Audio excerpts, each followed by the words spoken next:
Hi everyone, today I'm going to show you how to make beaded hoops.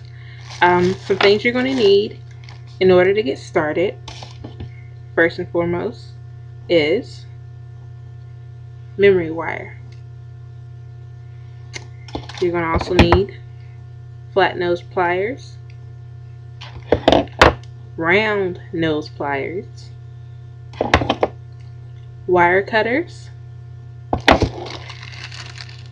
jump rings,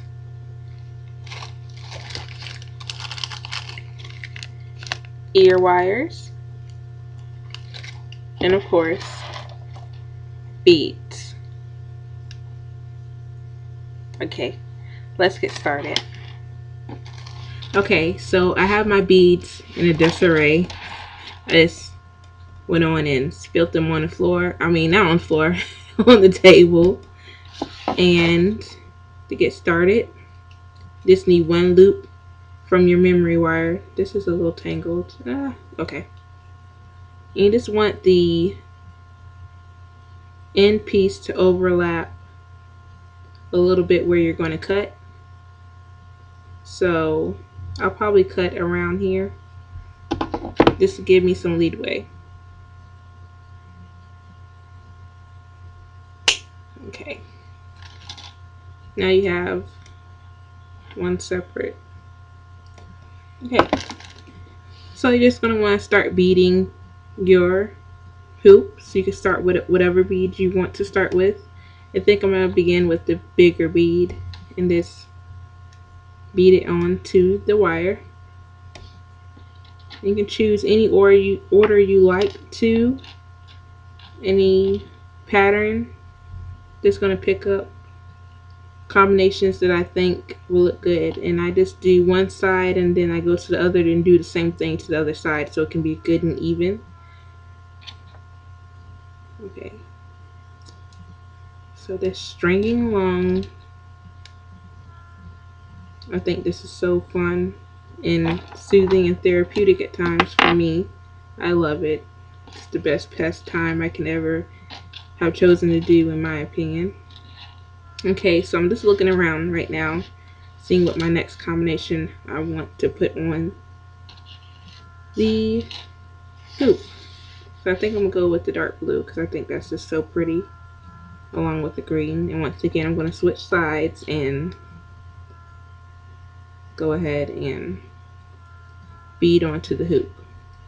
Okay, so I'm going to continue with this and I'll come back when I'm almost towards the end of each end, I guess you can say.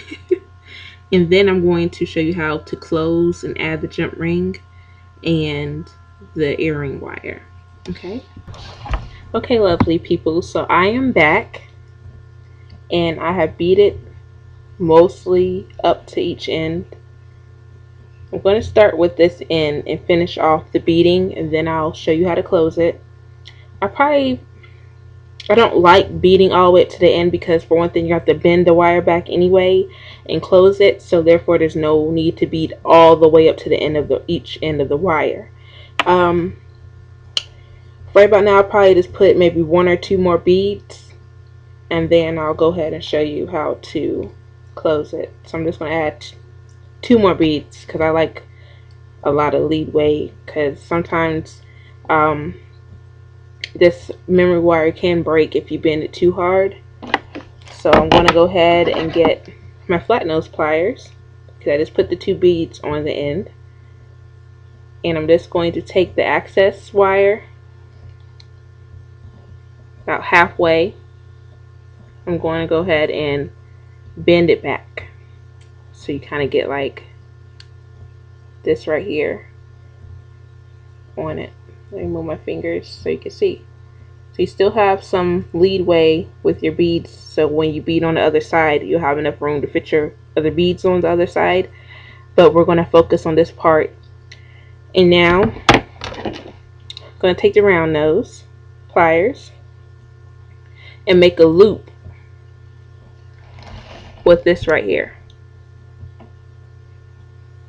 right there. So I'm just going to take that at the end and bring it towards me. You have made your first loop where you're going to attach the jump ring right there. So I'm going to go ahead to the other side, add my other 2 beads like I did before finishing it off. And I'm going to take my flat nose, bring it a little bit close to the bead because you don't need no more leeway because this is the last end of the earring. I bent my wire back. And since it's a lot of access wire, some people may want to go ahead and make their loop and then cut the access wire off. Or you can do as I usually do. Go about halfway into the access wire and cut it with the wire cutter. Then you have this little bit left right here. Okay. Take the round nose again. And just bend the wire towards you, make your second loop. So now you have 2 loops. You're just going to attach them with the jump ring. Okay, let me get a jump ring. And I'll get my ear wire ready also. Opening jump rings, it can be tricky. It took me a while to really learn how to properly open a jump ring. A lot of trial and error. Okay, so here's my jump ring. This is about, I want to say a 6mm, maybe an 8mm jump ring.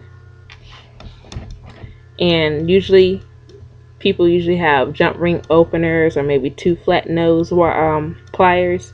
I just use one, and I'll take the other end and just hold it, and I open it. And it's like